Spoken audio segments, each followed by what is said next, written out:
Hello, and in this presentation, I will be talking about how my film challenges the horror genre conventions, and how my film also explores different social groups and social issues.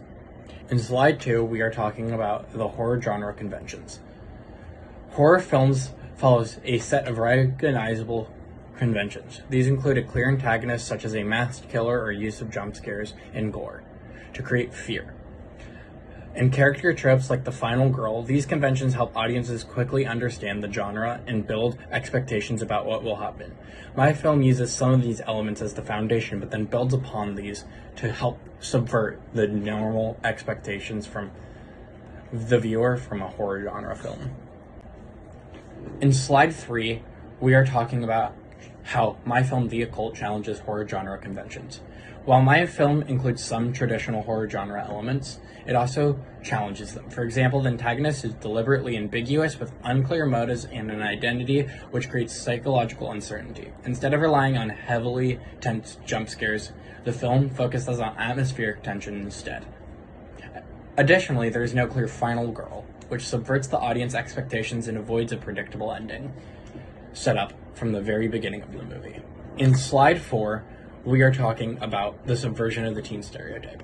As can be seen on the slide, the teen stereotype is just a common use of young characters who are portrayed as reckless, rebellious, or naive, who end up never developing past where they begin in the movie and end up becoming one-note characters and stay easy prey for the antagonist. So how does our movie challenge this teen stereotype?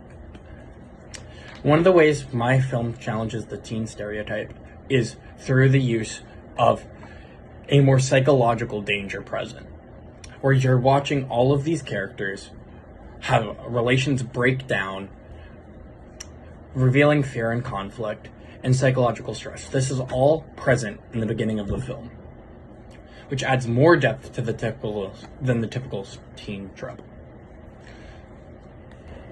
In slide 5, we're talking about the representation of social groups. In my film, the opening of the film is already establishing that representation of youth culture and showing risk-taking, which is a common thing that my youth does.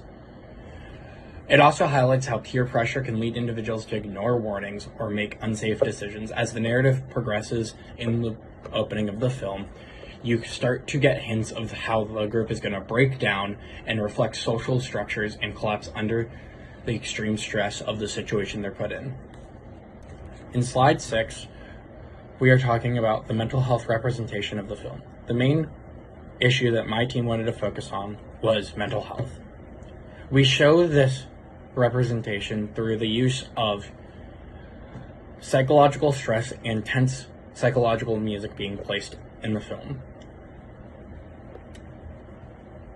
as well as a main villain who is hinted at to be very psychologically unwell and mentally unstable. In conclusion, my film both uses and challenges the horror conventions.